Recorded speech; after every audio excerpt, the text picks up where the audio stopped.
You're watching Utah's #1 news station. This is 2 News at 5. This can revolutionize amputees. It's going to take a while. This isn't going to happen overnight, but it will. It has the potential to be the bionic man and woman. It's a day of Olympic history involving a double amputee, and this evening, a story of remarkable Utah research into prosthesis.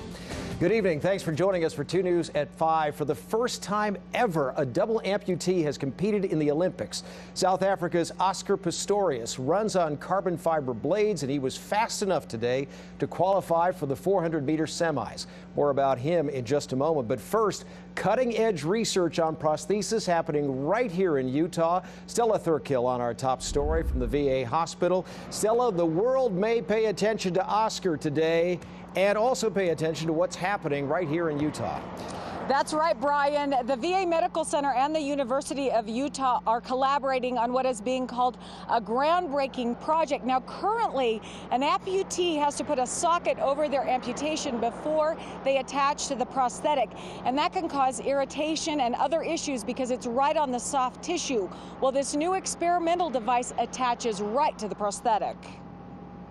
I put the prosthetic down and then step into it, and you hear this swoosh sound. And that's the leg going down, into the prosthetic. That's how Lee Lours, a Vietnam War veteran, puts on his prosthetic.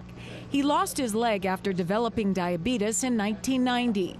He can walk with it, lift it, and get around pretty well, but adjusting to it is not always ideal. It's a little bit cold, a little bit stiff in the mornings. That's where U of U orthopedics professor and researcher Roy Blabaum and his team come in.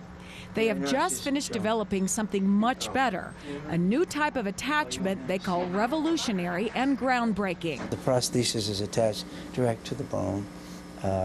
You sweat, it doesn't bother you. You can keep staying active. You can walk longer because you're loading the skeleton direct. You're not loading the soft tissue mat. You could Bottom attach line, the with an implant that can snap right onto the prosthetic, amputees most likely will have a better quality of life and much quicker recovery time.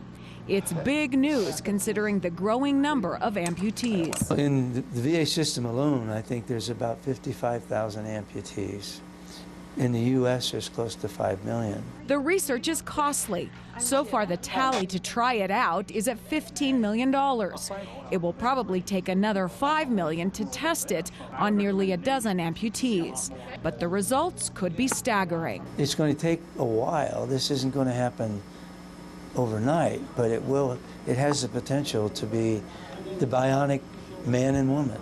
It gives at least one amputee hope. It would be, I think, more permanent, and easier to learn to walk and, and maneuver. Now, about this time next year, researchers and surgeons will start to test this new device on about 10 amputees, and if all goes well, it could be fully available in about 3 years.